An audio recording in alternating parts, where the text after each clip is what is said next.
This is the sugar pushback. Notice we have room. 1, 2, 3, and 4, 5, and 6. 1, 2, 3, and 4, 5, and 6. Then to come back, there were several options. You could boogie forward, you could shorty George.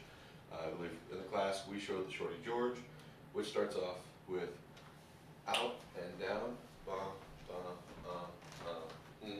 come together. The timing doesn't matter. Just get together and don't bump knees. That would be the sugar pushback with the shorty George coming back together. This one is called Knock Her Out of the Sky. Starts off in a sugar push. 1, 2, triple step, 1, 2, 3, 4, 5, 6, 7, 8. Things to remember with this, the contact when you bring her together is thigh to thigh. Please don't try to smack ankles because that hurts. Thigh to thigh contact here, step across nice and broad, but remember, you may have longer legs as a lead than the follow has. So be conscious of her stride and the cat in the middle of the floor. You want to dance too? Yeah? Okay, good. You can dance. You're in the way. That's alright, she'll move. So 1, 2, triple step, 1, 2, 3 here, 4. Shoot for down on 4. The next thing to remember about this is for the lead, normally it's back together, but when we do this particular move, we end up doing just a body lead to bring her back, and 2 is going to be across here. We don't actually change our weight on 2 to make this. So as we do that 1, 2, it's 1, 2, and then 3, 4. That would be the knock her out of the sky with the cat. She's gone. This is the whip to crossover slide. 1, 2, 3, 4, 5, 6, slide and cross. Points to remember on this are the connection from the whip. Make sure that you have 1, 2, this connection here with on the back and for the arm. These are the important parts because that's how she will come back with you as the leader. So with 3 and 4, step on 5, a little larger than usual. As we cross over with 6, now she knows we're taking her with us. Then we do a slide and cross to come down. This connection here, all through here, is very important to get her to come with you. That would be the points to remember on that. For the slide, the leader is sliding with his right leg out and cross. So it's slide underneath you and then cross. For the follow, it's back and cross forward. so that would be the crossover slide, or whip to crossover slide. 1, 2, triple step, 1, 2, 3, and 4, down. Notice when we get to here, she actually has all her own weight balance, and this nice little extension of the leg here to help with the illusion. The arm up here helps as well. Points to remember, when bringing her in, make sure that you open her up to create the tension at the end, hand on the back, take this hand here, and then just a little bit of a drop helps her get the idea that we're doing a dip. For the follows?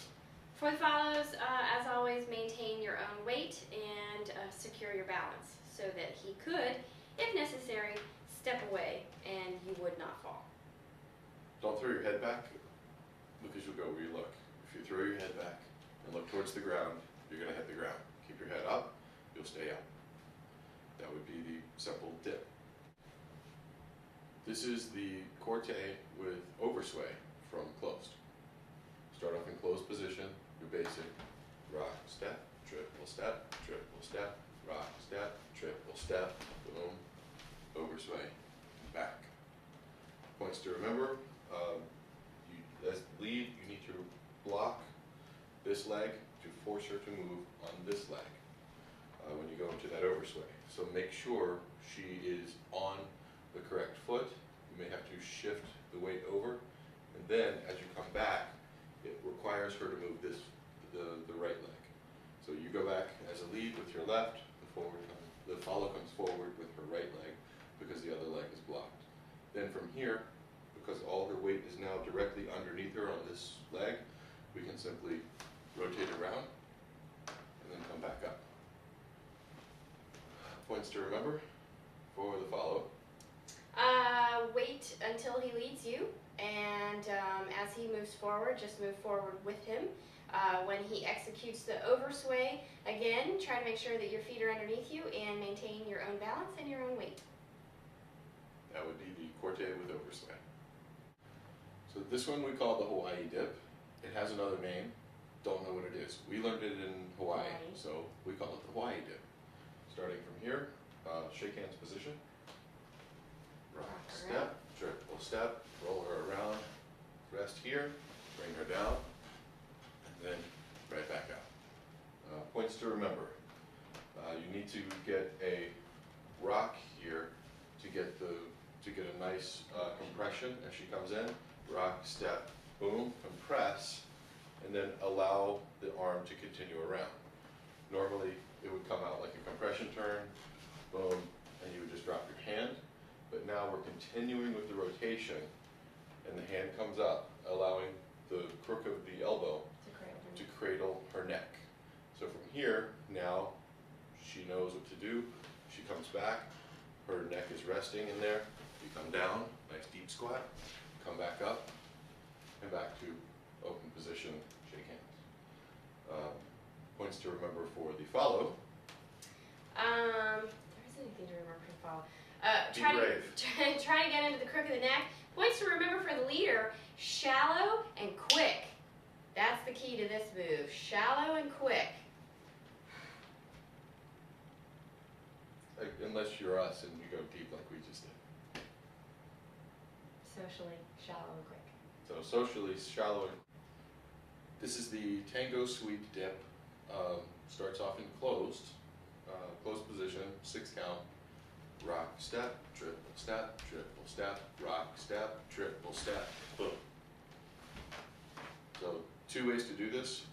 One leg where the follow comes down and you have only one leg and her other foot comes underneath her. Then there's the other way, which is completely up to the follow, which is the same idea, but from here, both legs. All depends on how much she trusts you. And if she has any idea that it's coming, and has done it before probably. So, points to remember, starting off in closed, good solid connection here on the back. This connection isn't quite as important. Rock, step, triple touch is all that happens there. The lead doesn't actually do a triple step. The follow will still do her triple step, but the lead goes rock, step, triple touch. It's just a touch, do not transfer the weight, because this leg now has to make contact as she's transferring her weight to the other foot. We make a nice bold sweep through, and the left hand is going to rotate position, strong hand on the back, boom. That's about it for the lead. Follows, don't panic. For the follows, especially on the one leg tango sweep, you want to be sure that you're getting this left foot underneath you. So as he sweeps out your right, I take my left and place it directly below my hips, which supports the majority of my weight. So you always have an option. Even if he tries to do a double leg sweep, you can still take that left leg and protect yourself by putting it directly underneath your hips and supporting your weight. It's the follow's choice on that anyway, because as the lead comes through, he's only got one foot. You have all of your weight follows. When this sweep takes place, all of your weight should be on your right leg. So the only foot that he's sweeping turns out to be the right. So I can take the left and place it directly underneath me. If I trust him, I can let him sweep both. And fortunately, she trusts me. That would be the tango sweep dip.